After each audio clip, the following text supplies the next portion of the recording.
ॐ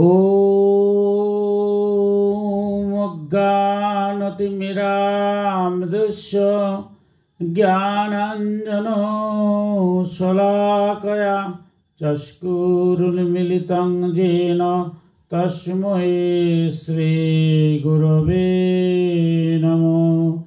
ॐ नमो भगवते वासुदेवाय। ॐ नमो भगवते वासुदेवाय। ॐ नमो भगवते वासुदेवाय। गीता माहित्ये बला हयेছে देवकी नंदन कृष्ण गीता पाठेन तुष्यति यथा नो वेदैर्दानेन यज्ञो तीर्थो व्रतादिभिः। माहित्येर 22 নম্বর শ্লোক। देवकी नंदन श्रीकृष्ण गीता पाठे जे रूप तुष्ट हन, वेद पाठ दान यज्ञ द्वाराओ से रूप तुष्ट हन ना। आमरा যাই কিছু সংসারে পেতে চাই, ইহকালে শান্তি পরকালে মুক্তি, অনাদিরাদি গোবিন্দ শ্রীকৃষ্ণকে সন্তুষ্ট করতে চাই। আর গোবিন্দ শ্রীকৃষ্ণ বলছেন যেখানে গীতা পাঠ হয়, যে স্থানে গীতা পাঠ হয়, স্বয়ং রাধিকা সহ সমস্ত দেব দেবীদের নিয়ে তিনি ভক্ত হৃদয়ে অবস্থান করেন এবং বলছেন বেদপাঠে তিনি যে খুশি হন। এই সংসারে এমন কোনো কর্ম নাই, দান নাই যে দানের যে গীতা পাঠের ঊর্ধ্বে তিনি খুশি হন। অর্থাৎ গীতা পাঠ করলে পরে তিনি যে খুশি হন, সন্তুষ্ট হন, আর কোনো কিছুতেই সেই সন্তুষ্ট হন না। তাই আপনারা যারা আজ গীতার আয়োজন করেছেন, পরম ভক্তপ্রবর সেই ভগবান শ্রীকৃষ্ণ অর্জুনকে উপদেশার্থে কি মধুর কথাগুলো আমাদের বলছেন। আমরা এই সংসারে যখন আছি, আমরা একদিন এখান থেকে চলে যাব, কেউ তো থাকবো না। তো আমরা এই সংসারে যে আসছি, আমাদের যে দেহ নিয়ে আসছি, দেহটা কি, আবার একদিন এখান থেকে চলে যাব, সেই সম্পর্কে আমার ভগবান অর্জুনকে উপদেশার্থে দ্বিতীয় অধ্যায়ের 22তম শ্লোকে বলছেন, বাসাংসি জীর্ণানি যত বিহায় নমানি গৃহ্ণাতি নরুহ পরাণি তথা শরীরানি বিহায় জীর্ণানি সংজাতি নবানি দেহি। হে অর্জুন, যে রূপ মানুষ পুরানো বস্ত্রগুলো ত্যাগ করে অন্য নতুন বস্ত্র ধারণ করে, সেই রূপ জীবাত্মা পুরাতন শরীর সকল ত্যাগ করে অন্য নতুন শরীর প্রাপ্ত হয়। আমরা এই দুর্লভ মানব জন্ম পেয়েছি, একদিন এই দেহ ত্যাগ করে চলে যেতে হবে। ভগবান শ্রীকৃষ্ণ বলছেন যে আমাদের এই যে দেহান্তরটা কিরকম একটা উদাহরণ দিয়েছেন। বাসাংসি জীর্ণানি যথা বিহায় নমানি গৃহ্ণাতি নরুহ পরাণি তথা শরীরানি বিহায় জীর্ণা অন্নানি সংজাতি নবানি দেহি। অর্থাৎ মানুষ যেভাবে বস্ত্র, যদি নতুন বস্ত্র যখন আমরা পরিধান করি, তার প্রতি একটা মায়া মমতা থাকে। কিছুদিন পরে এই বস্ত্র কি হয়, ধীরে ধীরে পুরাতন হয়ে যায়। এই বস্ত্রের প্রতি ধীরে ধীরে মায়া আর থাকে না। একটা সময় সেই নতুন বস্ত্রটা যখন পুরাতন হয়, জীর্ণ হয়ে যায়, তখন সেই বস্ত্র পরিত্যাগ করে আমরা কি করি, নতুন আর একটা বস্ত্র ধারণ করি। ঠিক পরমাত্মার অংশ জীবাত্মা যখন আমার দেহের মধ্যে অবস্থান করে, তখন আমরা প্রাণবন্ত হই, জীবন্ত হই। কিন্তু এই দেহটা যখন এক সময় জীর্ণ হয়ে যায়, এই দেহের মধ্যে বাসযোগ্য যখন হয় না, তখন কি বলি আমরা, কর্ম অনুসারে, সাধন অনুসারে নতুন দেহ ধারণ করার জন্য পুরাতন দেহটা ত্যাগ করে নতুন দেহ ধারণ করে।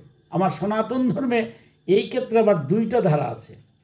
একটা আছে মানুষ কর্মের পরে আবার নতুন জীবনে যায়, অথবা তার সাধন অনুযায়ী গোবিন্দের সাথে মিশে যায়। 2টা হতে পারে, মুখ্য স্বামী মা শুচু। তো আমরা এই যে কঠিন তত্ত্বটা, এটা বোঝা কিন্তু খুব কঠিনভাবে ব্যাখ্যা করা হয়েছে। কারণ আমরা ভগবানের কাছ থেকে আসলাম, কেন আসলাম, গোবিন্দের ইচ্ছেই আসছি। কারণ বিশ্ব ব্রহ্মাণ্ড যদি সুন্দর হয়, যত প্রাণী সৃষ্টি হয়েছে, মানুষের মতো তো আর কোনো প্রাণী নাই, মানুষ সর্বশ্রেষ্ঠ জীব। তাই মানুষের দ্বারা তার সৃষ্ট জগৎ পৃথিবী সুন্দর হবে। গোবিন্দ, আপনারা ভক্তজন যারা আছেন গোবিন্দের নাম গুণগান গাচ্ছেন, যদি ভক্তই না থাকে তাহলে গোবিন্দের নাম গুণগান কি হয়? তাই গোবিন্দই এই জগৎকে সুন্দর করার জন্য মানুষ হিসাবে সৃষ্টি করেছেন এবং মানুষের ভিতরে তিনি আত্মারূপী বিরাজ করছেন। এই দেহের মধ্যে সবার ভিতরে তো আমরা আত্মা আছে, অনুভব করি। আত্মাটা যখন চলে যায় তখন এটাকে আমরা মৃত বলে ঘোষণা করি, তাই তো? এবার সেই আত্মাটা যদি পরম ব্রহ্মের কৃপা হয়, অথবা সেই মানব জীবন নিয়ে যদি গোবিন্দরে আমরা সেই স্তরে যেতে পারি, তাহলে আত্মাটা আবার কী হতে পারে? ভগবানের সাথে আবার মিশে যেতে পারে। যেমন পুকুর থেকে জল আনলাম, ঘটির জল, বাটির জল, কেটলির জল, যদি কোনো জল আবার পুকুরে গিয়ে পড়ে যায় আর কি বুঝে পাওয়া যাবে? পরমাত্মার থেকে আমরা সবাই আসছি, যদি পরমাত্মা মিশে যাই গোবিন্দের সাথে মিশে যাব। আর যদি মিশি না, কর্মের কারণে 84 লক্ষ জুনি আমার ভ্রমণ করতে হয়। এর মধ্যে 20 লক্ষ হচ্ছে বৃক্ষজুনি, 9 লক্ষ হচ্ছে জলচর, এরপরে আসছে কি 10 লক্ষ হচ্ছে কীটপতঙ্গ, 11 লক্ষ হচ্ছে পক্ষী, 30 লক্ষ হচ্ছে পশু, আর 4 লক্ষ হচ্ছে মানব, 80 লক্ষ হচ্ছে ভুকজনী, এরপরে দুর্লভ মানব জন্ম। এটাতেও যদি গোবিন্দের কৃপা না হয় আবার চক্র থেকে ঘুরতে আসে। এখানের মধ্যে আবার ভাগবতে বর্ণনা করেছে, তাহলে সবাই কি কর্মফলের জন্য এখানে আসে? আমার একটু আগে মধুর কীর্তন করেছেন আমার কাকু, কি করছেন? গোবিন্দের কাছে আমার যেন কিছু কিছু ভক্তর আবার ইচ্ছা থাকে যে ভগবান আমি তোমার সাথে মিশে যাব, এটা আমার কাম্য না। মিশে গেলে তো আর তোমার সেবা করতে পারবো? আমার বারবার পৃথিবীতে জন্ম দাও কোনো কৃষ্ণ ভক্ত মায়ের কুলে, ভক্ত কুলে, ভক্ত পিতৃ ঔরসে, ভক্ত মায়ের কুলে যেন আমার জন্ম হয়। তাহলে কি হবে? যদি মা বাবা ভক্ত হয়, আমি সেই ঘরে যদি জন্ম নেই, তোমার সেবা, তোমার পূজা, তোমার অর্চনা আমি করতে পারবো। তুমি প্রভু, আমি তোমার দাস হয়ে থাকবো। এমন ভক্ত আছে। তাই সবাই যে শুধু পাপের জন্য সংসারে জন্ম নেয় তা কিন্তু সনাতন ধর্মে বলে নাই। কারণ অনেক পুণ্যাত্মা আমাদের দেখি, আমাদের গুরু যারা আছেন, যারা যুগবতার আছেন, তারা কেন আসছেন? যারা আমাদের মতো অধম, তাদেরকে উদ্ধার করার জন্য আসছেন। তাদেরও ইচ্ছা থাকে যে গোবিন্দ আমি আবার যেন পৃথিবীতে আসি। তাই একজন লোক যখন আমাদের কাছ থেকে চলে যায়, আমরা বিধি আত্মার শান্তি করছি সনাতন ধর্মে। আবার কেউ কেউ বলছে না, এই কথাটা বলা যাবে না, বলতে হবে আমার কি মুখ্য স্বামী মা শিচু অথবা দিব্যান লোকান সগচ্ছতু। দেখুন, এই কথাটার মধ্যে একটা পার্থক্য আছে। দিব্যান লোকান সগচ্ছতু আমরা বলছি দিব্যলোকে গমন করো, কিন্তু ভগবানের ইচ্ছা আমরা তো জানি না সেই ভক্তের কোন ইচ্ছা ছিল। আর ভগবান যদি মনে করেন যে না, এই ভক্ত আমার সাথে মিশার দরকার নেই, সে আবার জগতে যাক, গিয়ে আবার ভগবানের ভক্তি প্রেমে আস্বাদিত করুক, সেই ক্ষেত্রে কি আমার কিছু করার আছে? এই জন্য সনাতন ধর্মে কেউ মারা গেলে আমরা বলি বিদেহী আত্মার শান্তি হোক। আত্মার শান্তি হওয়ার পরে কি হবে না হবে কার উপরে ছেড়ে দিলাম? গোবিন্দের উপরে। আমার কিছু নাই। গোবিন্দের চরণে তুমি ঠাই দাও।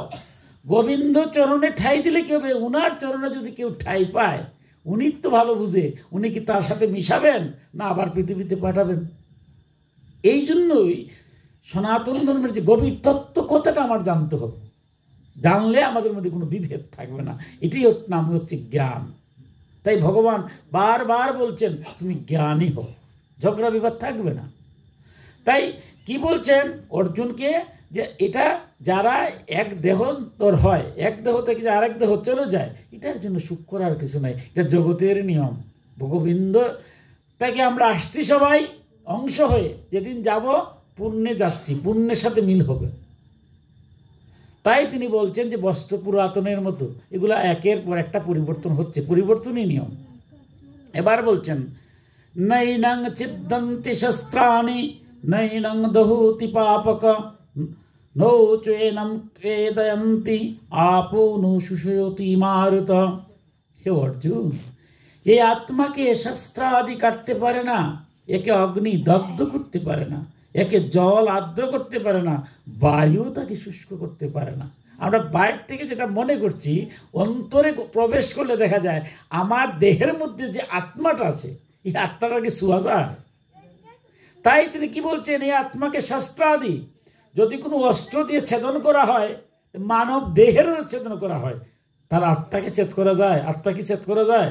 ছেদ করা যায় না। তাকে অগ্নি দিয়ে দহন করা যায় না। মানব দেহকে আমরা দগ্ধ করি মৃত্যুর উপরে, তার দেহটাকে করি, দেহি মানে আত্মাটাকে করি না, আত্মাটাকে করা যায় না।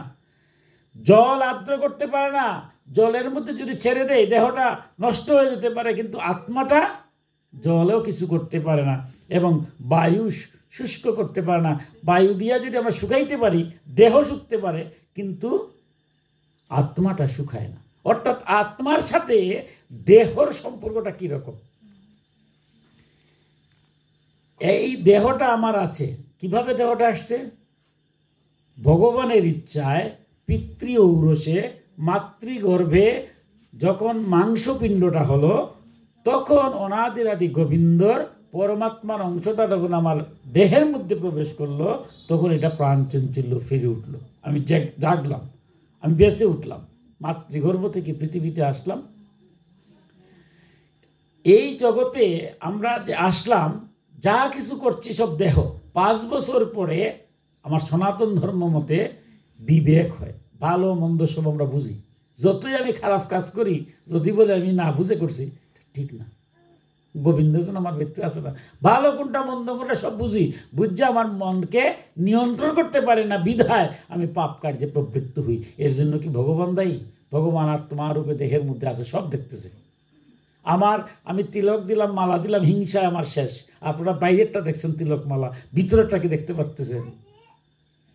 কিন্তু আমি যদি হিংসা নিন্দা করি বলে, এইখানে তো সব আমি তিলক আর নিয়ে আসছি, সবাই তো আমার ভালোবাসছে, আমি একটু হিংসা নিন্দা করি এদের, আমি কি বাঁচবো? অন্তিমে আমার ভিতরে একজন নাই, ওই যে আমার ভিতরে একজন আছে, উনি সব দেখতেছে, ভিতরও দেখে বাইরেও দেখে। তাই এটা আত্মারূপে তিনি বিরাজ করছেন আমার দেহের মধ্যে। পঞ্চভূতে আমার এই দেহটা, পঞ্চভূতের মধ্যে কি আছে? কৃতি মানে মাটি, এই দেহটা মাটির, এই যে মাংসটা বলছি, এগুলো আবার সময় মাটিতে মিশে যায়, কৃতি। তারপরে কি বলছে? অগ্নি আছে, এটার মধ্যে আমরা অগ্নাশয়। আমাদের কেউ যদি মারা যায়, দেখবেন উনি ঠান্ডা হয়ে গেছে, তার মানে কি? কিছুক্ষণ গরম থাকে। আমাদের দেহের মধ্যে একটা অগ্নাশয় আছে, বিজ্ঞানীরাও দেখতেছে, চিকিৎসা বিজ্ঞানে অগ্নাশয়টা ধীরে ধীরে অকেজ হয়ে যায়। কারণ আমরা শরীরটা তাপ যে আছে, তাপমাত্রাটা আছে, এটা অগ্নাশয় থাকে, আগুন আছে, প্রচণ্ড আগুন, এগুলো অগ্নাশয়। তাইলে কি কি আছে? কৃতি মানে মাটি আছে, তারপরে অগ্নি আছে, তারপরে বায়ু আছে, জল আছে, আর আকাশ শূন্য মানে কিছুই নেই। পঞ্চভূতে আমার দেহটা, আমরা ভগবান বায়ুরূপে আমার দেহের মধ্যে আসছেন আর যাচ্ছেন, আসছেন আর যাচ্ছেন, সেকেন্ডের চেয়ে আরো দ্রুত গতিতে। কেউ যদি মারা যায়, তা আমরা বলি উনি শেষ নিঃশ্বাস ত্যাগ করছেন। মানে কি? শ্বাসটা যে তিনি ত্যাগ করছেন, আবার উনি আর শ্বাসটা নেন নাই, ওই শ্বাসের সাথেই ভগবান আসছেন আর যাচ্ছেন। আমাদের যত বাহাদুরি, যে যাই করি, অর্থ বৃত্ত টাকা শক্তি কিছুই না, ভগবান যদি প্রবেশ না করে শ্বাসের পরে শেষ। আমার নাম আর কেউ বলবে না, মারা গেলে কেউ নাম বলে মৃত, লাশ। তাই গোবিন্দ যতক্ষণ আমার দেহের মধ্যে আছেন, ততক্ষণ আমি জীবিত। যখন গোবিন্দ দেখলেন এই দেহ থেকে আর থাকার দরকার নাই, উনি চলে গেলেন। চলে যাওয়ার সাথে সাথে এই দেহটা হয়ে গেল মৃত। অর্থাৎ এই দেহটাকে কী করতে হবে? পঞ্চভূতে আবার লীন করতে হয়। এই জন্যই সনাতন ধর্মে আমার দেহটাকে দাহ করার ব্যবস্থা হয়। কেন করা হয়? যখন পঞ্চভূতে আমার দেহ বায়ুরূপে তিনি আসছেন আর যাচ্ছেন, প্রথমেই তিনি চলে গেলেন, মানে পঞ্চভূতের একটা ভূত চলে গেল, বায়ু চলে গেলেন, মানে ভগবান চলে গেলেন। রইল আরো 4টা। অগ্নি, অগ্নি কিছুক্ষণ পরে অগ্নাশয়, যেটা ধীরে ধীরে বিকল হয়ে গেল, শরীরটা ঠান্ডা হয়ে গেল, তাহলে অগ্নাশয় শেষ, 2টা শেষ। এরপরে 3টা থেকে যায়। কৃতি মানে দেহের মধ্যে যে মাটিযুক্ত অবস্থা আছে, মাংস যেটাকে বলছি, জল যেটাকে বলছি, আর কি জল আর শূন্য, কিছু নাই, তার মানে শূন্য। এই জন্যই আমরা কাস্টেতে যখন যাই, গিয়া দেখবেন একটা মাটির কলসি লইয়া যাই, আসার সময় মাটির কলসি পূর্ণ পাত্রে একটা ছিদ্র করে আসি। কেন করছি? শ্মশানে যাওয়ার পরে অগ্নি প্রজ্বলিত হলে দেহের মধ্যে যত জল আছে জল সব শেষ হয়ে যায় ধীরে ধীরে। এরপরে অগ্নির কারণে আমার মাংসগুলো পিণ্ড শেষ হয়ে গেল, তখন আমার কি রইল? শূন্য, কিছুই নেই।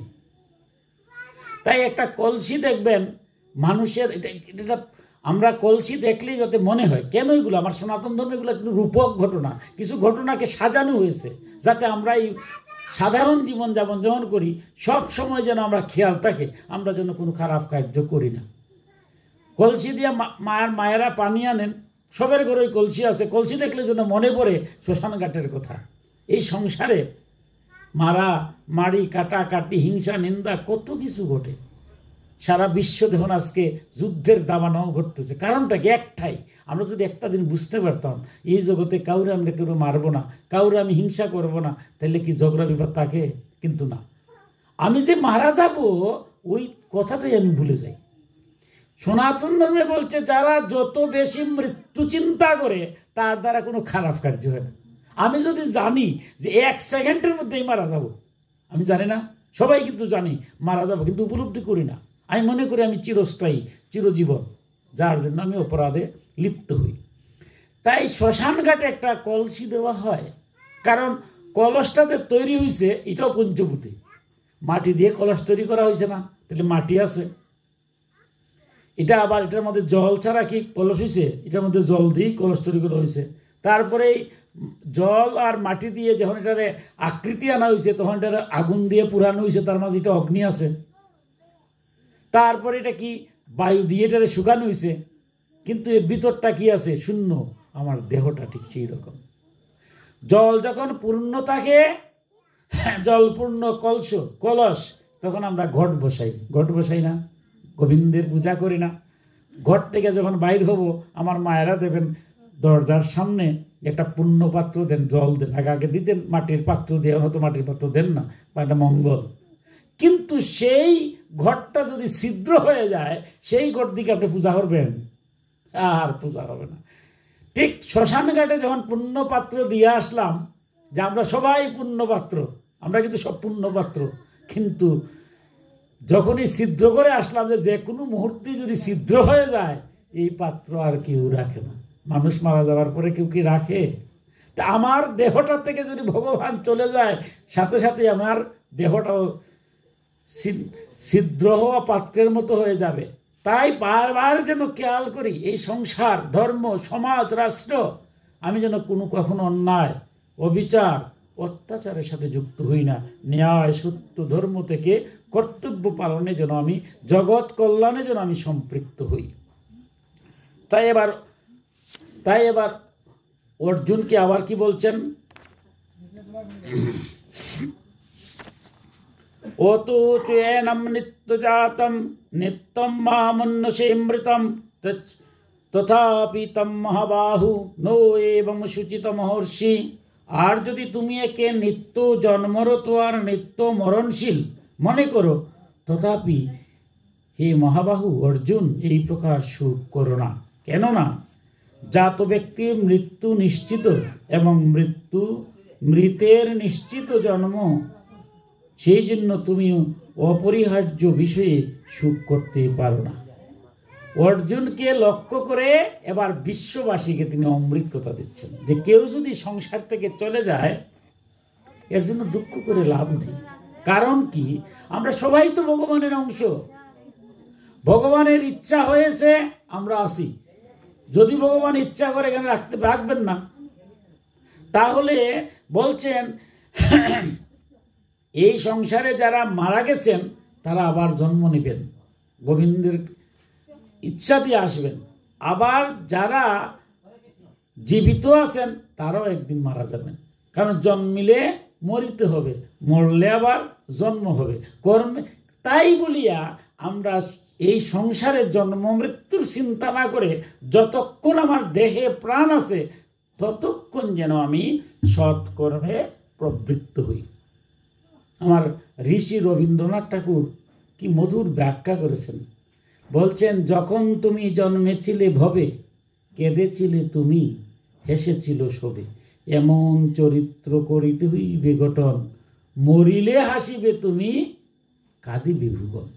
যে তোমার জন্ম মৃত্যু যেহেতু আছে, যখন একটা ছোট্ট শিশু জন্ম হয়, জন্মের পরে কিন্তু কাঁদে না?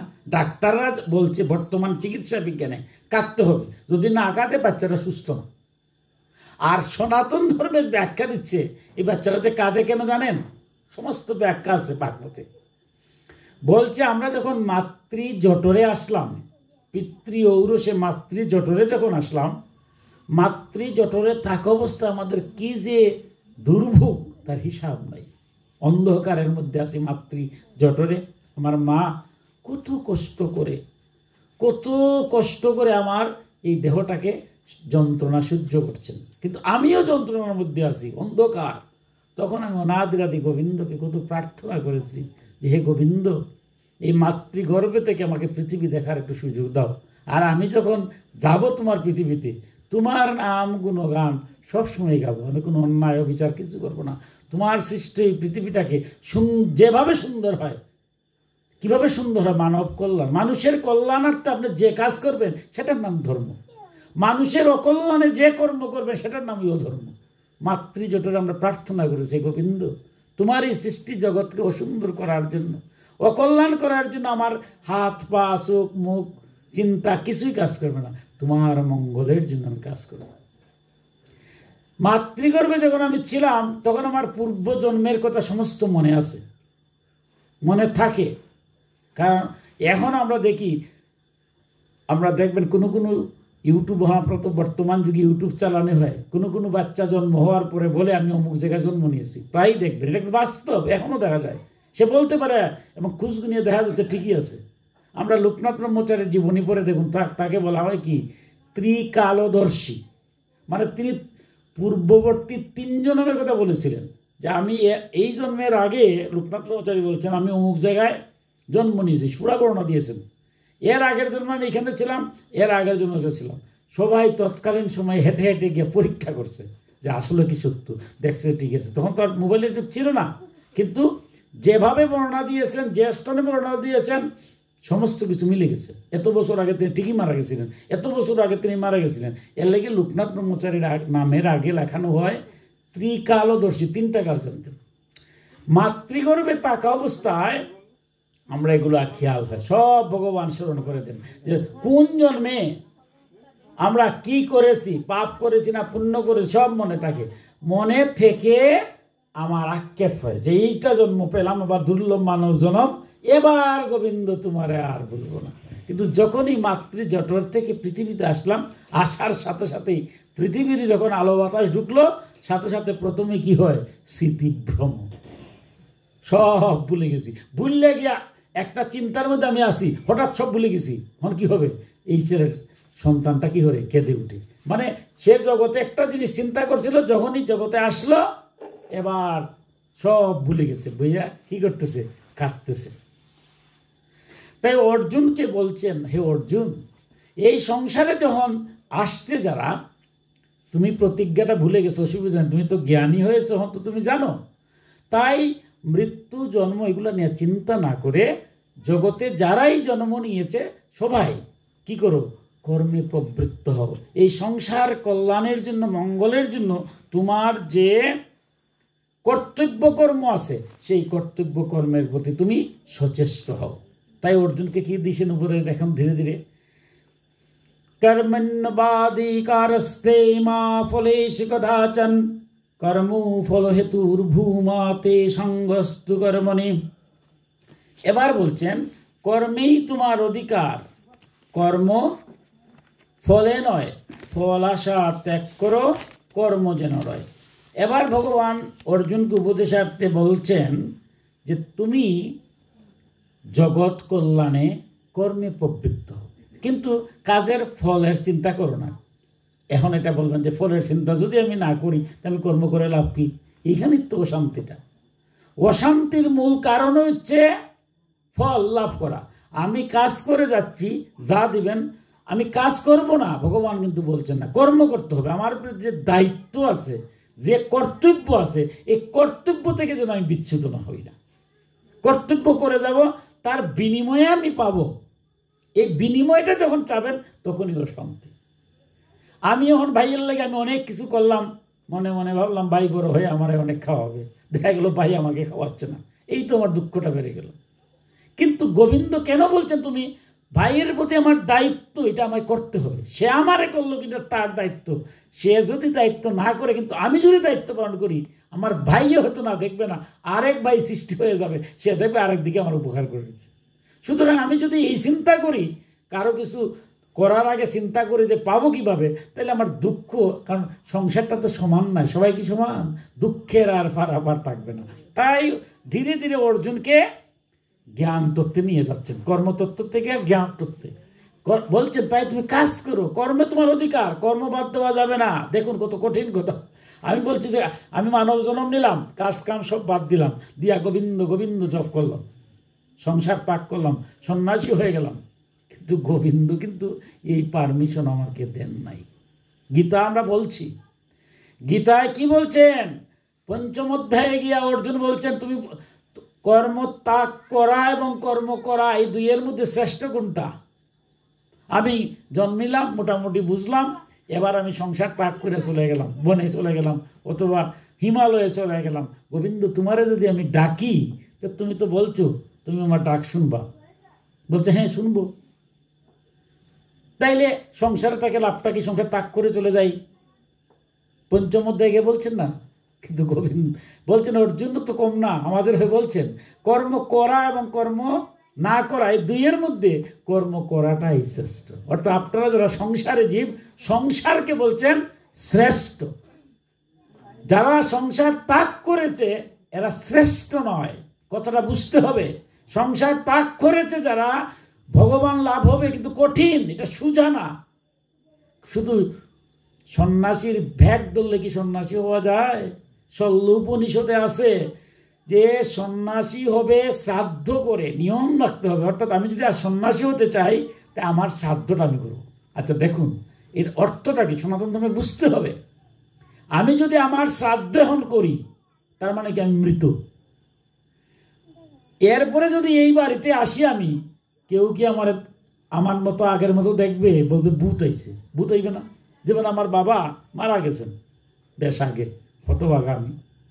এখন আমি বাড়িতে গেলাম, আজকে গিয়ে দেখলাম আমার বাবা আইছে, একদম বাবার দেখতেছি। আচ্ছা বাবারে দেখা মাত্র আমি কি সেই আগের যে বাবাকে শ্রদ্ধা করতাম এই শ্রদ্ধা করব? কঠিন তত্ত্ব কথা বুঝতে হবে। আমি বলবো বাবার রূপ ধরে কোন ভূত চলে আসছে, সবাই মিলে ভূত তাড়াই দেবো, তাড়াবো না? কারণটা কি, বাবা মারা গেছেন, উনি এইভাবে আসতে পারেন না, নিয়ম নাই। তাই সন্ন্যাসী হলে পরে কেউ আর মায়ার সংসারে থাকতে পারবে না। স্ত্রী পুত্র কন্যা সংসার কারোর সাথে সম্পর্ক আর থাকবে না। জগতের প্রত্যেকটাই তার বাবা, প্রত্যেকটাই তার মা। তার বাড়িঘর বলতেন এই বাড়িঘর নাই, জগৎটাই তার বাড়ি।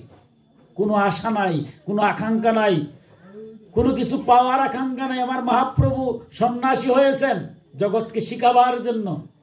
এরপরে আর মহাপ্রভু পালঙ্কে শোন নাই, কারণ সন্ন্যাসী হলে মৃত্তিকায় শুইতে হয়। আপনার দেহটা সেইভাবে তৈরি করবেন, কোনো কিছু চাই না, সেই স্তরে যেতে হবে, নাইলে সন্ন্যাসী হওয়া যাবে না। মহাপ্রভু সন্ন্যাসী হওয়ার পরে মৃত্তিকায় শুয়েছেন, পালঙ্কে শোন নাই। এই জন্যই নিত্যানন্দ শ্রী অদ্বৈত, এই যে আপনারা আজকে পঞ্চতত্ত্ব দিয়েছেন মহাপ্রভুর সাথে, শ্রী অদ্বৈত বলেন আর শ্রীভাস বলেন, নিত্যানন্দ বলেন, এরা কি সন্ন্যাসী?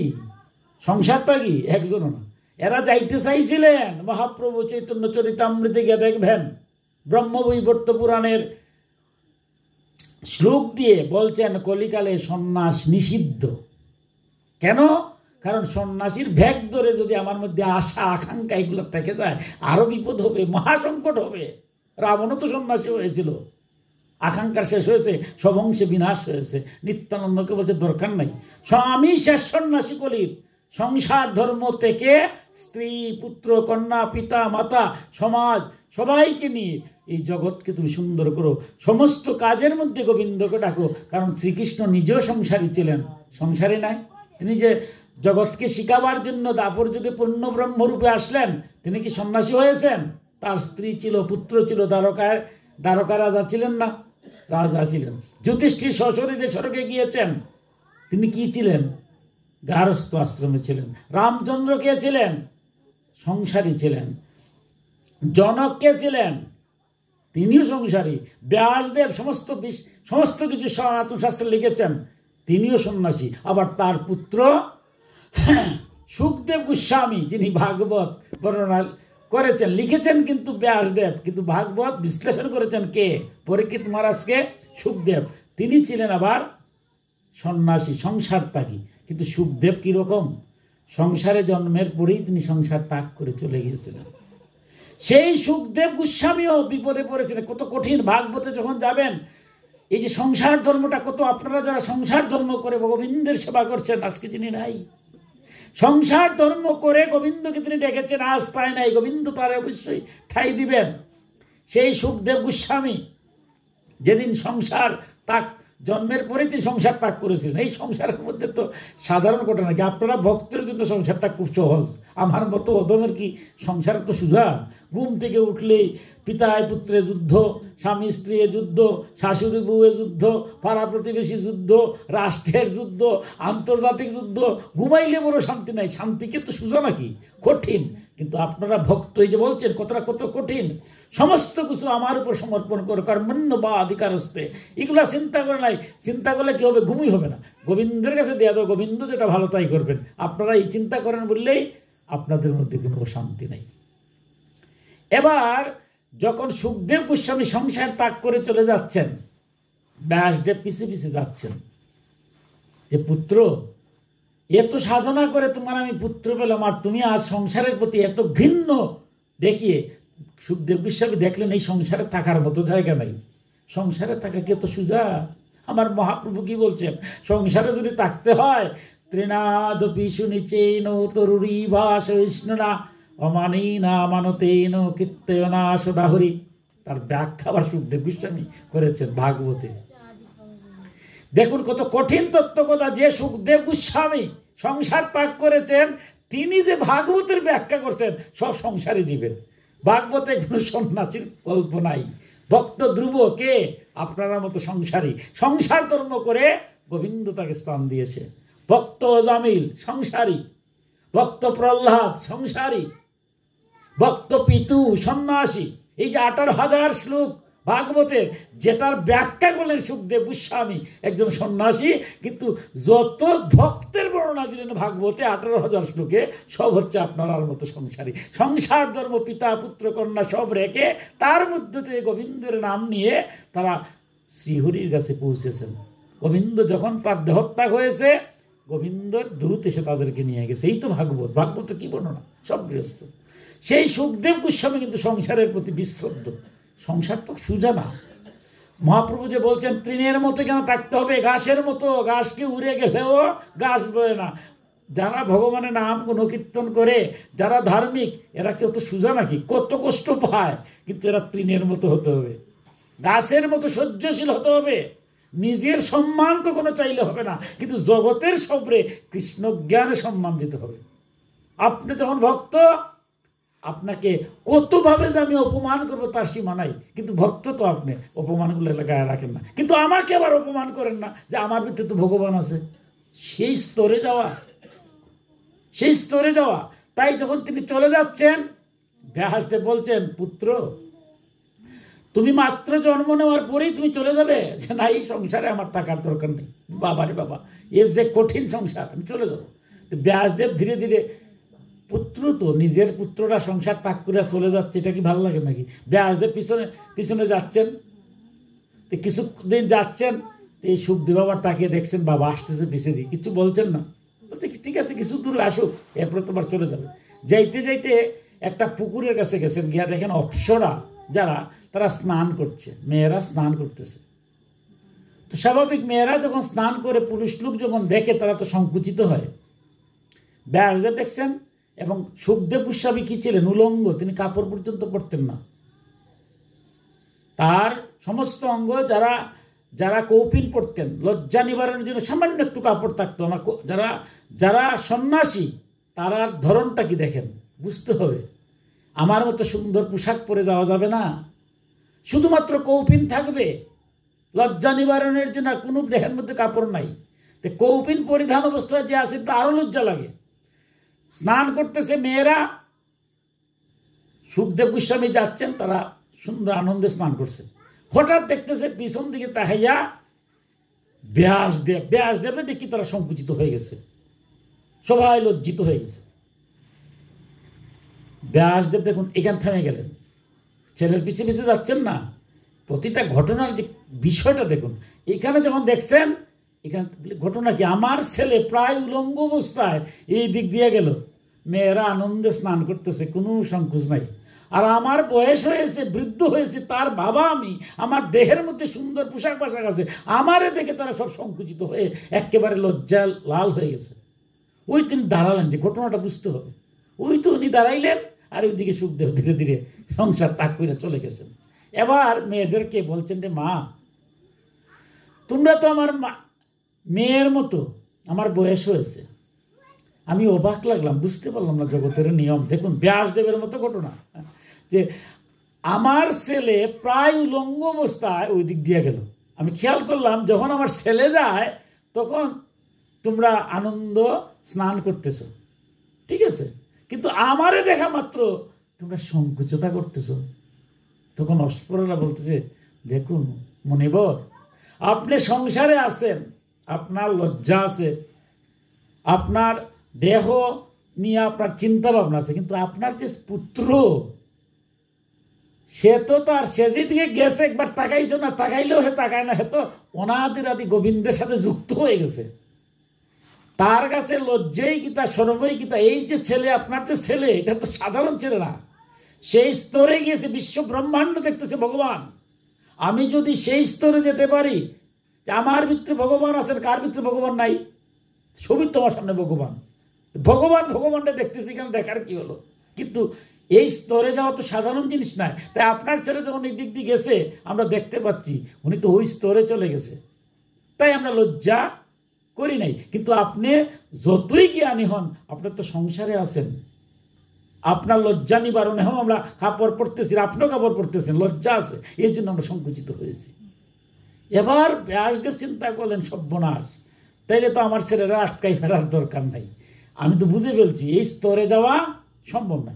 এবার আবার দূরে যাচ্ছেন, গিয়া ব্যাসদেব বলছেন, এই দাঁড়াও, অনেক দূর চলে গেছে, দাঁড়াও, তুমি চলে যাচ্ছ, তোমার আমি আটকাবো না, খুশি মনে তোমার বিদায় দিলাম, এই স্তরে তুমি আসছো। আমার সনাতন ধর্মে সন্ন্যাসটা কোন স্তরে দেখুন, চলে যাও। তবে তোমার যে সংসারের প্রতি এত বিশ্রদ্ধা, সংসারের প্রতি যদি এত বিশ্রদ্ধা হয়, তুমি তো একদিন যে ভাগবত আমি লিখেছি, সেই ভাগবতটা ব্যাখ্যা করি নাই, তুমি একমাত্র যোগ্য, তাই তুমি ব্যাখ্যা করবে পরীক্ষিত মহারাজকে।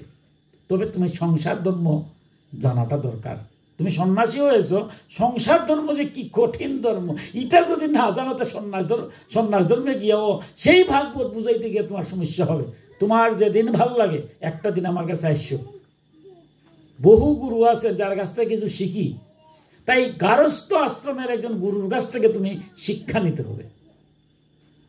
সুখদেব গোস্বামী বললেন তথাস্তু, বলে তিনি চলে গেলেন। কিছুদিন পরে সুখদেবের মনে হলো, ঠিকই তো কথা, এই তত্ত্ব কথা তো জানতে হবে, সংসারে তো কঠিন জায়গা। আবার তো ঠিক ভগবান শ্রীকৃষ্ণ কি সংসারে ছিলেন না, রামচন্দ্র সংসারে ছিলেন না, আমার বাবাও তো সংসারী।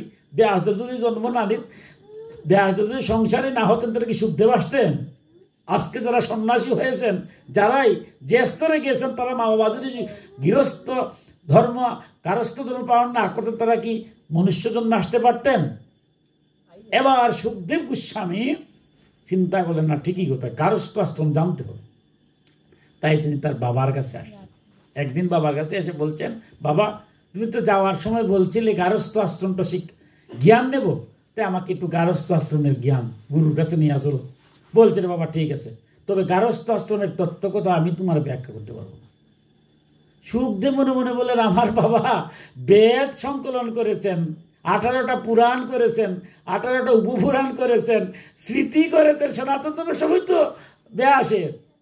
আমার বাবা সংসার ধর্ম সম্পর্কে বলে, বাবা এটা তো কিছু বুঝলাম না, তুমি আমাকে ব্যাখ্যা করতে পারো না, এর জন্য আমার আবার গুরুদ্বারা যেতে হবে। বলে, বাবা এই সংসারটা বড় কঠিন, এই যে গুরুর ধারে তোমার কাছে নিয়ে যাবো, উনার কাছে গেলে পরেই বুঝতে পারবা তার জ্ঞানটা কতটুকু।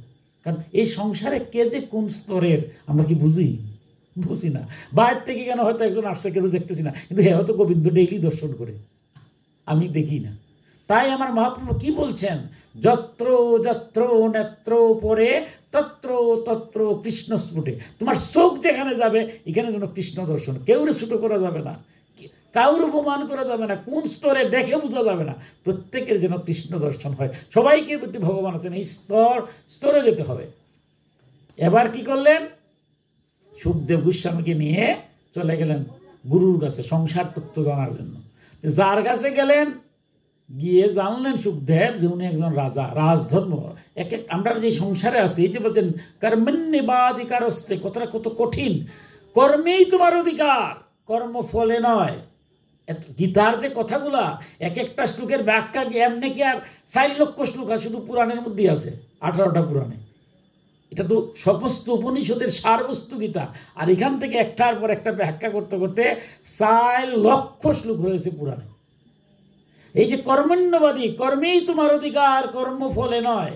ফল আশা ত্যাগ করো, কর্ম যেন নয়।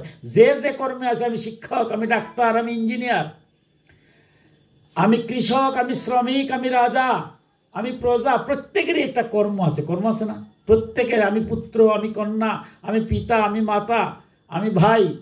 যার যে কর্তব্য কর্ম থেকে বিচ্যুত হওয়া যাবে না। ফলের আশা ত্যাগ করে প্রতিটা কর্তব্য করলেই ইহকালে শান্তি, এই তো বলছেন ভগবান।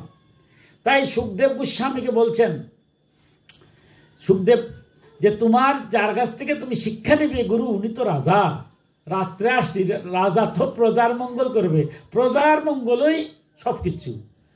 আমরা রামরাজ্য চাই, কেন চাই? রামের মতো রাজা, যে রাজা প্রজার জন্য নিজের স্ত্রীরে ত্যাগ করে ফেলছে, সেই রাজাকে চাই। এর জন্য আমরা রামরাজ্য কেন বলছি। রাম যে রাজা হবে, সে মানুষের মঙ্গল, প্রজার কল্যাণ, প্রজার মঙ্গলের জন্য সে নিজেকে বিলিয়ে দেয়।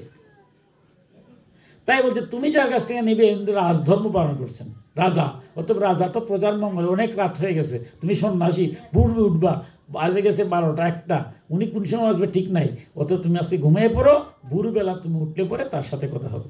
যাই উনি ঘুমিয়ে পড়ছেন, ঘুম থেকে ভোরবেলা উঠছেন, সন্ন্যাসী তো ভোরবেলা সূর্য উদয়ের 1 ঘন্টা 34 মিনিট আগে, এটা ব্রাহ্ম মুহূর্ত বলে, এই মুহূর্তে উঠছেন। উঠে দেখেন গুরু নাই, গুরু আবার চলে গেছেন প্রজার মঙ্গলার্থে। ব্যাসদেব বলতেছে, রে বাবা, উনাকে পাওয়া তো বড় কঠিন, কারণ উনি রাজা, তার প্রজার মঙ্গলার্থে কাজ করছে। তুমি যখন ঘুমিয়ে পড়ছো তখন সে আসে নাই, আবার তুমি যখন ভোরবেলা উঠছো এর আগেই গেছে কি মঙ্গলার্থে। আচ্ছা একটু ধৈর্য ধরো, উনি আসুক। মনে মনে চিন্তা করলেন যে উনি যে কেমন গুরু আমার হবে। হ্যাঁ, রাত্রে কোন সময় আইলো, আইসেই বা কোন সময় ভগবানকে ডাকলো, আর ভোরবেলায় চলে গেল, আমি ওটার আগে ভগবানকে কোন সময় ডাকে আবার গুরু। মনে মনে একটু কুব হয়েছে। এবার ব্যাসদেব বলছে, তুমি স্নান করো, স্নান করে রেডি থাকো, তোমার গুরুর সময় নেই, যদি একটু দেখা পাও। উনি একটা সময় থাকবে না, 2 কথা বলে আবার চলে যাবে, কারণ সংসার ধর্ম সম্পর্কে জানবে তো। তাই তুমি স্নান টান করে সন্ধ্যা টন্ধ্যা শেষ করো, অপেক্ষা করো। সুখদেব গোস্বামী স্নান করছেন, স্নান করে এসে, সন্ন্যাসীরা তো কৌপিন পরেন, তো 2টা কৌপিন নিয়ে আসছিলেন, একটা কৌপিন রুদ্রের মধ্যে দিয়েছেন, আর একটা কৌপিন পড়ছেন। হঠাৎ কেমনে জানি আগুন লাগছে, লাগিয়া ওই কৌপিনটা পুড়ে গেছে। সন্ধ্যা করে এসে দেখেন তার কৌপিনটা পুড়ে গেছে। সুখদেব গোস্বামী বলছে, হায় হায়, কি অলক্ষণ, আমার বাবা কোন গুরুর বাড়ি যে নিয়ে আইছেন, আমি জানতাম, কালকের থেকে দেখতেছি, এই যে অলক্ষণ, গুরুর কোনো খবর নাই। মনে মনে বলতেছে, বাবারা তো বলতেছে না ব্যাসদেব, যে আমার সংসার ধর্ম শিখাবে, যে আমার অলক্ষণ তো দেখতেই পাচ্ছি, সকালবেলাও নাই দেখা, আর এখন আমার কৌপিনটা 2টা নিয়ে আসছিলাম, একটা পুড়ে গেছে। যদি আবার এখানে রাত্রে থাকা লাগে, তাহলে কালকে কুমতুরটা স্নান করে আমি আর একটা কৌপিন পাবো কোথায়? যখন এই চিন্তা মনে মনে করছেন, ঠিক এমন সময় একটা আওয়াজ হচ্ছে, শব্দ, যে সুখদেব তুমি এত জ্ঞানী, সংসার ধর্ম তোমার কাছে এত ঘৃণ্য, সংসার ত্যাগ করে গিয়েছো, অথচ কালকে তোমার কৌপিন থাকবে না বিধায় তুমি মনের মধ্যে দুঃখ করছো। হায় সুখদেব, এই কি তোমার সন্ন্যাস? সুখদেব তাকিয়ে দেখেন একজন রাজা এসে উপস্থিত। রাজদেব সামনে পরিচয় করে দিলেন, উনি রাজর্ষি জনক, রাজা অথচ ঋষি, তার নাম হলো রাজর্ষি। রামের বংশে লুকিয়েছিলেন রাজর্ষি, যারা আমরা ত্রেতা যুগে দেখছি জনক রাজা, এবং পরবর্তী পর্যায়ে দেখা যায় যে ওই বংশের যেই হয়েছে তাকে জনক বলা হয়। আমাদের এক একটা নিয়ম, একটা বংশজাত, যেমন ইন্দ্র, দেবরাজ ইন্দ্র, যে রাজা হয় তিনি, এটা ইন্দ্রটা পদ, ঠিক ওই রাজ্যে যিনি রাজা হতেন তাকে জনক বলা হতো। দাপর যুগেও ওই রামের বংশের যারা, যেমন এই যে ইক্কাকু, আমার অর্জুনকে কি বলছেন আমরা দেখবেন, আমরা যখন চতুর্থ অধ্যায়ে যাই, বলছে যুদ্ধ করবে না, তুমি ক্ষত্রিয় বংশে জন্ম নিয়েছ, তোমার পূর্ববর্তী বংশ যারা ছিল ইক্কাকু, সূর্য, ইক্কাকু, তারা সবাই সংসার ধর্ম করেছে, তুমি কেন করবে না? সেই জনক পরিচয় পাওয়ার পর জনক বলতেছেন যে সুখদেব, আমি কথাটা তোমারে বলছি, তুমি না সংসার ধর্ম ত্যাগ করে চলে গেছো, সংসারের প্রতি এত বিশ্রদ্ধ, তোমার তো চাওয়া পাওয়া কিছুই নাই, গোবিন্দ যা দিবে তাই তুমি পাবে, তোমার কৌপিন পুড়ে গেল, আর তুমি এত মনের মধ্যে এত খুব এত কষ্ট পাচ্ছ। এই যে রাজ্যটা দেখতেছো আমার, এই রাজ্যটা যদি এক সেকেন্ডের জন্য চলে যায়, আমি তো সামান্যতম বিদ্যাবোধ করবো না, কারণ এই রাজ্য গোবিন্দ দিয়েছে পালন করার জন্য। এই মুহূর্তে যদি আমি রাজা বাদ হয়ে গেলাম, গোবিন্দই আমার এখান থেকে সরিয়ে নিয়েছে, আমি তো এর জন্য সামান্যতম কুবও করবো না। তখন চিন্তা করলেন সুখদেব যে সর্বনাশ, আমার ভিতরের খবর তো বলে গেছে, ঠিকই তো, আমি সমস্ত কিছু ত্যাগ করে আসলাম, কিন্তু মায়া তো ত্যাগ করতে পারলাম না। পারছি নাকি? এখনো তো আমার কি খাবো, কালকে আমার থাকবে না, থাকবে কি না, আমি চিন্তা করতেছি। আর জনক সে বলতেছে আমি রাজা, ভগবান আমারে বানাইছে, আমার কাজ হলো কি জনগণের সেবা করা। আমি যদি এই মুহূর্তে রাজ্য চলে যায় তাতে কিছু হবে না, গোবিন্দ আমার কাছে নিয়ে গেছেন, আমার সঠিক কর্ম করি নাই। তাই সংসারের থেকে যারা কর্তব্য কর্ম থেকে বিচ্যুত না হয়ে ফলের আশা ত্যাগ করে, যে আমি যা আসছি জগতে আমি কোনো ফলের আশা করবো না, কিন্তু আমার কর্তব্য থেকে বিচ্যুত হব না, এই চিন্তা করে যারা ইহজগতে কর্ম করে তারা ইহকালেও শান্তি পায়, পরকালেও মুক্তি পায়। তাই অর্জুনকে আমি খুব সংক্ষেপে চলে যাব। অর্জুনকে বলছেন, হে অর্জুন, এই সংসারে কর্ম কি, অকর্ম কি এবং বিকর্ম কি জানতে হবে। অর্থাৎ আমার সনাতন ধর্মে একটা হলো কর্ম, একটা হলো বিকর্ম। কর্ম যে কাজ করা আমাদের জন্য উচিত, যে কাজ করা উচিত নয় এটা হলো বিকর্ম। যেমন মিথ্যা কথা বলা, মানুষের ক্ষতি করা, এগুলো আমরা বিকর্মগুলো বাদ দিয়ে দেব, এগুলো করবো না, আমরা জানি।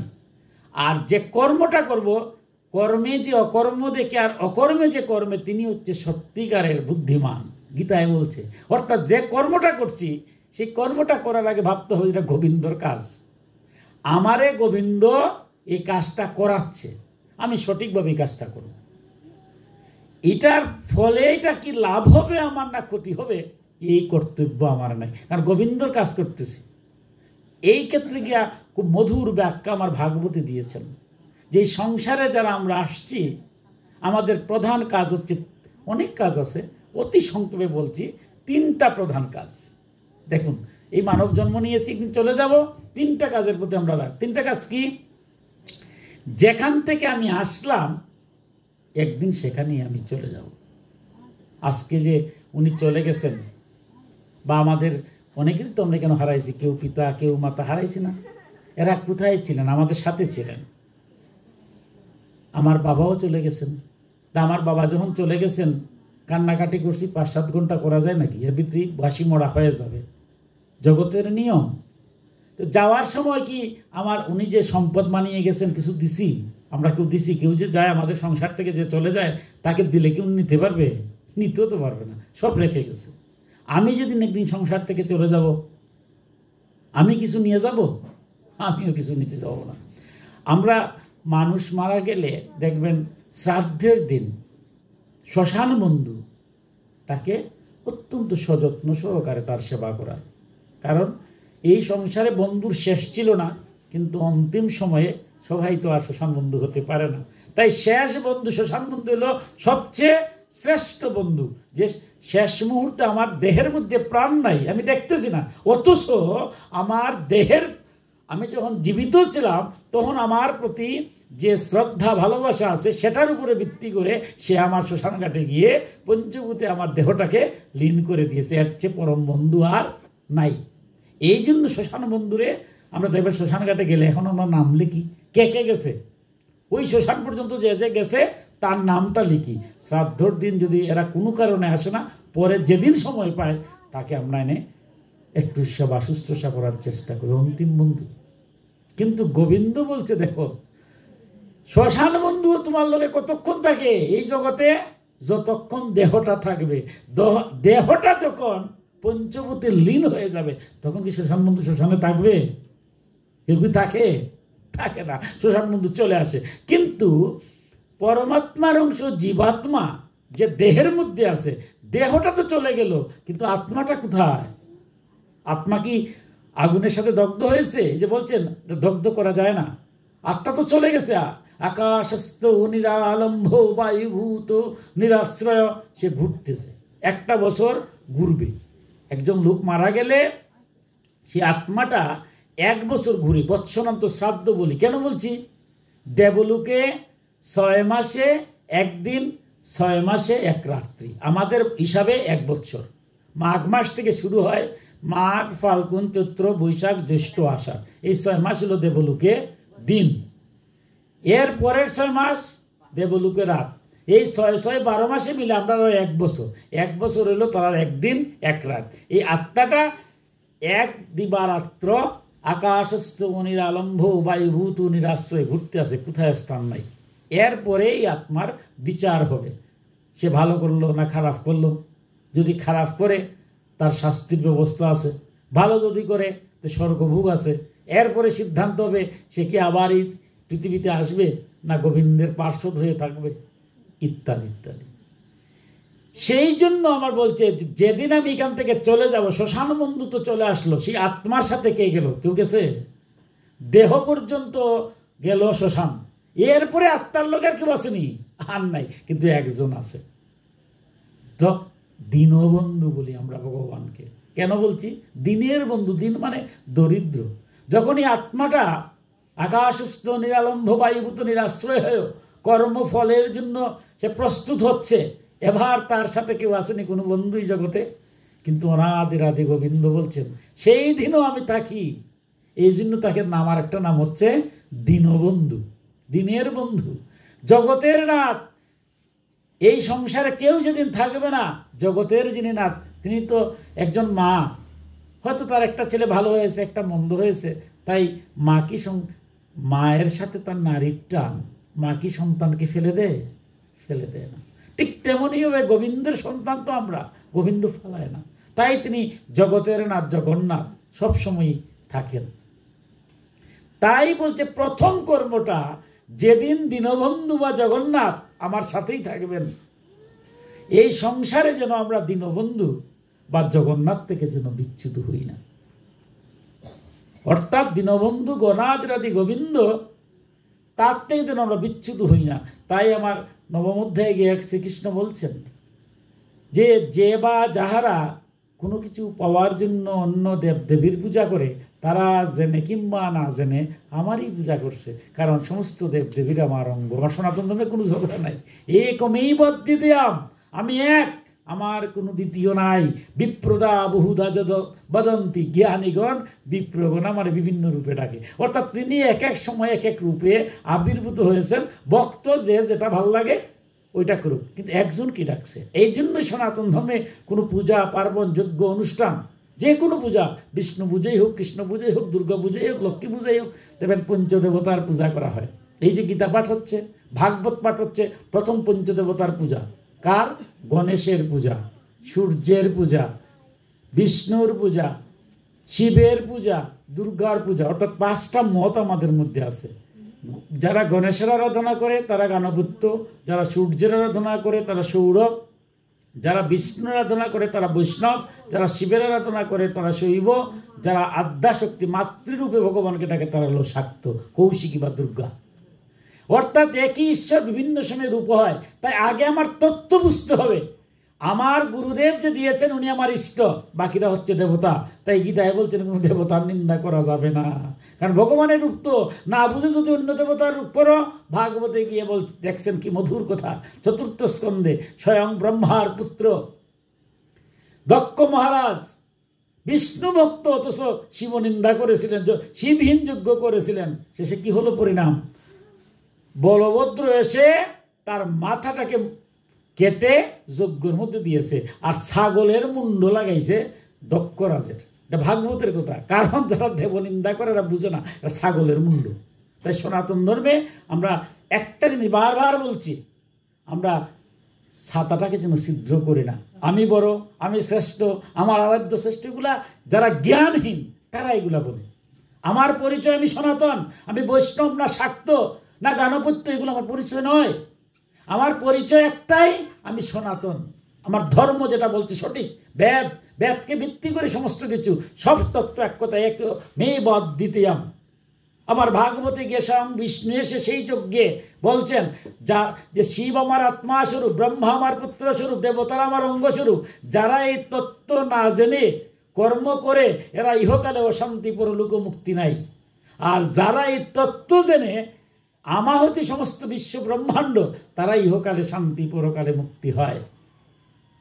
তাই বলছেন আপনার গুরুদেব আপনাকে যেভাবে বলবেন সেইভাবে আপনি করেন। আমার গুরুদেব একজন কি বলছে, এক বিভিন্ন রূপে বিভিন্ন নামে, অসুবিধা নেই। তাই বলছেন প্রথম কর্ম হইল সেই জগন্নাথ, সেই অনাদিরাদি গোবিন্দ যিনি দীনবন্ধু, তার যে রূপই আপনি সাধনা করেন না কেন, তার থেকে ঘুম থেকে উঠে, যেটা খুব মধুরভাবে বলছেন, কি বলছেন, পত্রম পুষ্পং ফলম তুবু সং যৌমি ভক্তা প্রচুচ্ছতি তদহম ভুক্তা পরিতস্মামি অপ্রজাত্মন। যে যিনি আমাকে পত্র, পুষ্প, ফুল, জল যা কিছু ভক্তিপূর্বক দান করেন, আমি সেই শুদ্ধ ভক্তের ভক্তিপূর্বক প্রদত্ত উপহার গ্রহণ করিয়া থাকি। তাহলে ঘুম থেকে উঠেই আমার প্রধান কর্তব্য হইল আমরা প্রতিটা ছেলে মেয়েরে, আমি নিজে সহ সবাই যেন একটু, কি বলছেন, খুব সহজ, একটু পত্র দেব, তুলসী পত্র দিলাম, একটু ফুল দিলাম, একটু ফল দিলাম। তাও যদি অসমর্থ হয়, গোবিন্দ কি কৃপার ধারা বলছে, কেউ যদি ভক্তি করে আমার একটু জল দেয় তাতেই আমি খুশি। আচ্ছা বলেন তো দেখি, এখন আমি বলবো যে আমার বাড়ি জল নাই? তাই প্রতিদিন গোবিন্দর থেকে যেন আমার বিচ্যুত হয় না। আমার ছেলেমেয়েরা আজকে বিপদে চলে যাচ্ছে, কেন অনেক ছেলেমেয়েরা এখানে আছে, আমার খুব ভালো লাগছে। যুব সমাজ থাকবে, লেখাপড়া করবে, কিন্তু বিপদগামী যেন হয় না, দুষ্টের সাথে থেকে। কারণ যে ছেলে মেয়ে প্রতিদিন গোবিন্দকে একটু জল দেয়, সন্ধ্যাবেলা একটু কীর্তন করে, সে কি বিপদে হতে পারে? তা আমরা যেন সেটা শিখাই। আমি যেখানে যে এই কথাটা বলি, আমার একটা গবেষণা কেন্দ্র আছে নৈমিষারণ্য, আপনারা অনেকেই কেন দেখেন, প্রতি সপ্তাহেই যুবকদের জন্য, ছেলে মেয়েদের জন্য আমার নৈমিষারণ্য একটা বক্তব্য যায়, প্রতি সপ্তাহে যায়। ইউটিউবে গেলেই দেখবেন নৈমিষারণ্য আছে, একটা গ্রুপ আছে। মূল কথা হলো আমার তরুণ সমাজ যারা আছে তারা যাতে বিপদে যায় না। তাই আমরা যেন প্রথম কাজটা যদি শিখিয়ে দেই যে গোবিন্দ থেকে বিচ্যুত হওয়া যাবে না। সব সময় যেখানেই থাকি, রাস্তায় ঘাটে গোবিন্দ, যে কোনো কাজ করব, ভগবান কি বলছেন, কাজ করার আগে আমাকে স্মরণ করো, তাহলে কর্ম থাকবে না, যোগ্য হয়ে যাবে। আমার মায়েরা সারাদিন রান্নাবাড়া করেন, তাতে কি হলো, রান্নাবাড়া করছেন, সমস্ত কাজ করছেন, মনে মনে শুধু ভগবানকে স্মরণ করবেন, আপনারা কর্ম থাকবে না। যা কিছু করছেন এই জগতের কল্যাণের জন্য তো করছেন। আমার গোপীরা বৃন্দাবনের, এরা তো সমস্ত গৃহস্থলী কর্ম করতো। এই গৃহস্থলী কর্ম থেকেও তো গোবিন্দকে তারা পেয়েছিল, রাস তারাই করেছে, আর কি করেছে? করে নাই। প্রথম কর্তব্য হলো গোবিন্দের প্রতি যেন আমার জল তুলসীটা থাকে। আমরা একদিন চলে যাব, কেউ আমার সাথে যাবে না, যাবে ওই যে উনি চলে গেছেন, কারণই হয়ে গেছেন, তাই এই দিন একমাত্র গোবিন্দই আমাকে রক্ষা করবে। জন্ম আমরা যতই ভুল করি না কেন, ভগবানের কাছে যদি প্রার্থনা করি, গোবিন্দ যদি কৃপা করে, তাহলে সব ভুল থেকে মুক্ত হওয়া যায়। দ্বিতীয় কর্ম হচ্ছে, আমরা যে আসলাম, এই সংসারে আসছি না, কিভাবে আসলাম? পিতৃ ঔরসে মাতৃগর্ভে, মায়ের রক্ত, মাংস, মজ্জা, অস্থি দিয়া একটা মাংসপিণ্ড তৈরি করেছে বিধাই তো আমি আসতে পারলাম, নাহলে আসতে পারলাম? তাইলে এই জন্যই সনাতন ধর্মে মা বাবাকে বলছে মহাগুরু। মা বাবার পূজা মা বাবার সেবা না করে গোবিন্দের পূজা করলেও গোবিন্দ বিষ্ণু পুরাণে গিয়ে বলছেন আমি সেই পূজা গ্রহণ করি না। আমি সুখী হোক দুঃখী হোক আমার মা বাবার সেবা করতে হবে, মা বাবার পূজা করতে হবে। মা বাবার সেবা পূজা ভিন্ন, গোবিন্দের পূজা করলেও হবে না।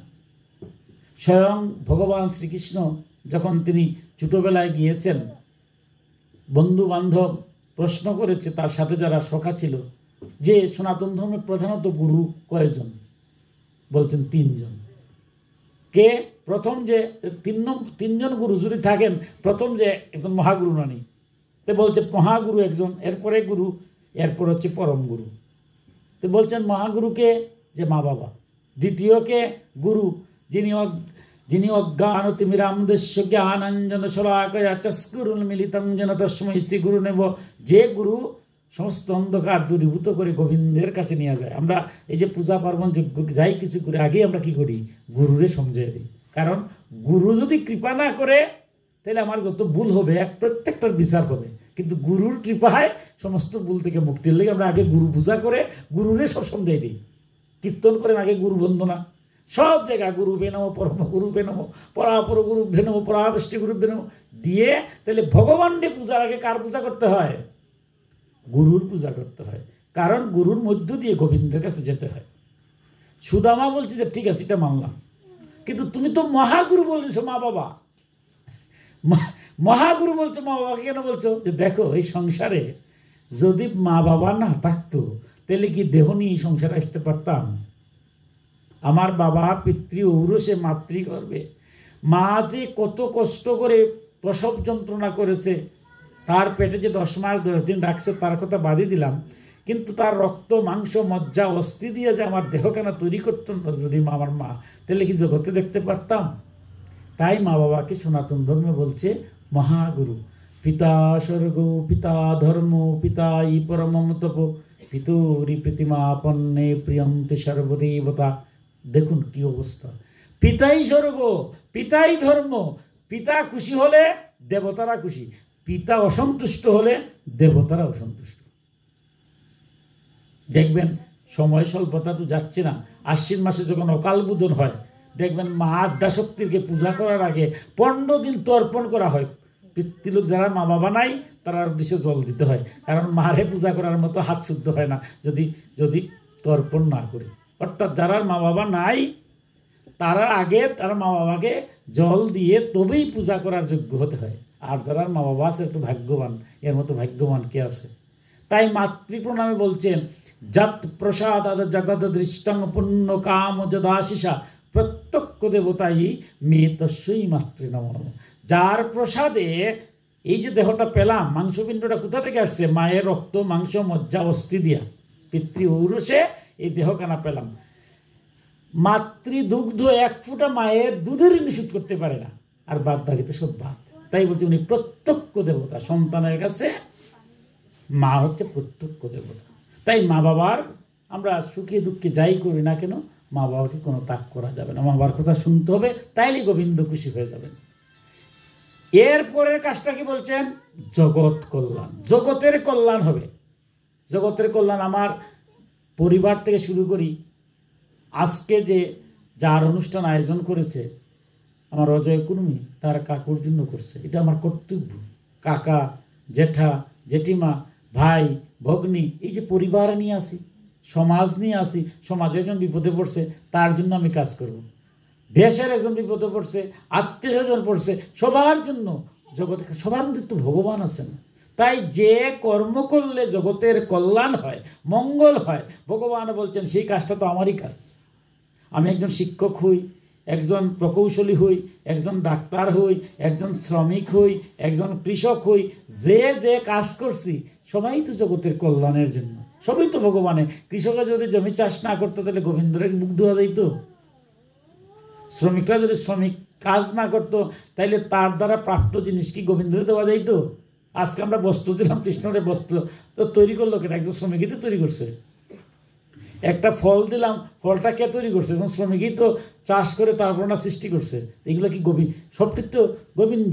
তাই বলছি প্রত্যেকটা কর্তব্য আমরা ফলের আশা করব না, যে আমি এটা করলাম, এটা হলে কী পাবো, এটা গোবিন্দ দেবে। কিন্তু আমার কর্তব্য থেকে বিচ্যুত হব না। আমরা ছেলে মেয়েরা মানুষ করব, শুধু আমার নিজের ছেলে না, সমাজের প্রতিটা ছেলে মেয়ে, একটা ছেলে মেয়েও যদি বিপদে যায় এর জন্য কিন্তু আমিও দায়ী। কারণ আমি সর্বজনীন উৎসব করি না, সর্বজনীন উৎসব করি না। এই যে আজকে অনুষ্ঠান হলো, যখনই আপনি সব রেটা খাই আনবেন তখন সংকল্প হয়ে যায় সর্বজনীন। যদিও ওনার বিধি আত্মার শান্তি, কিন্তু জগতের কল্যাণ। আমরা প্রার্থনা কি করছি প্রথমে? জগৎ কল্যাণ। জগৎ কল্যাণের জন্য যে আমরা প্রার্থনা করলাম, শপথ নিলাম, এই এলাকা যদি একটা ছেলে মেয়ে বিপদে যায় এর জন্য কি আমি দায়ী নাই? আপনি দায়ী নাই? তাই প্রতিটা ছেলে মেয়েরা যাতে সুন্দরভাবে এই সংসার থেকে জ্ঞানী গুণী হয়, সেই দিকে আমরা জগৎ কল্যাণের জন্য কাজ করব।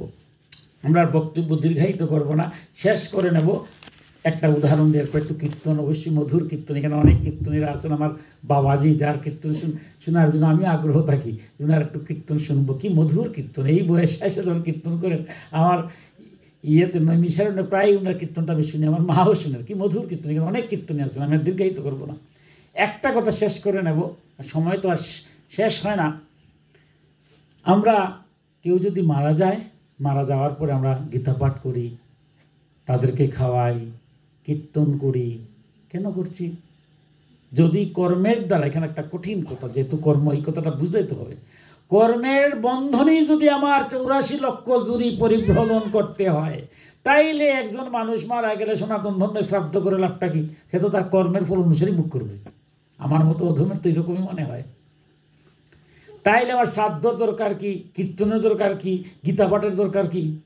এই কথাটার সনাতনের সমাধান কি দিছে, এই কথাটা অতি সংক্ষেপ একটা উদাহরণের মাধ্যমে, সময় যেহেতু স্বল্প, আমার শেষ করে দেব বক্তব্য। দেখুন, একজন লোক খুব খারাপ কাজ করেছে, তো খারাপ কাজ করার জন্য কোর্টে গিয়েছে, নিম্ন আদালতে তার ফাঁসি হয়ে গেছে। কারণ ফাঁসির যে জজ দেন উনি তো বিচারক। বিচারকরা আমরা কি বলি? ধর্মাবতার। মানে আমাদের সনাতন ধর্মের ধর্মাবতার কে? যমরাজ। উনাকে বলা হয় ধর্মাবতার। আমরা যা কিছু করছি সব উনি লিখে রাখছে। আমার কর্ম অনুযায়ী তিনি ফল দিবেন। এই যে আমার সমস্ত কিছু, এর লিগে বিচারক যে বিচার করে সমস্ত তথ্য প্রমাণ নিয়ে উনি কি বললো? ফাঁসি দিয়ে দিল। আচ্ছা দেখুন, জগতের বিচারটা দেখুন। জজ কোর্টে যদি ফাঁসি হয়, এর কি ফাঁসি হয়? সাথে সাথে ফাঁসি হয় না। ওইটা আবার আপিলের সুযোগ আছে, হাইকোর্টে যায়। হাইকোর্টের বিচারকরা বিচার টিচার করে আবার ফাঁসি বহাল রাখলো। এবার কি ফাঁসি হবে? এবারও ফাঁসি হবে না। এবার যাবে সুপ্রিম কোর্টের আপিল বিভাগে, জগতের নিয়ম, সেখানে যাওয়ার পরে ফাঁসি বহাল রাখলো। এবার কি ফাঁসি হবে? না। এবার একটু শর্ত, একটু আলাদা। কি শর্ত? যার ফাঁসি হয়েছে তাকে জিজ্ঞাসা করবে যে তুমি যে কাজটা করেছো এটা ভুল করেছো, তুমি এটা স্বীকার করো? যদি সে স্বীকার করে, হ্যাঁ স্বীকার করি, তাইলে তোমার লাগে একটা উপায় আছে। কি উপায়? রাষ্ট্রের যিনি রাষ্ট্রপতি, তার কাছে তুমি প্রাণ ভিক্ষা চাইবে।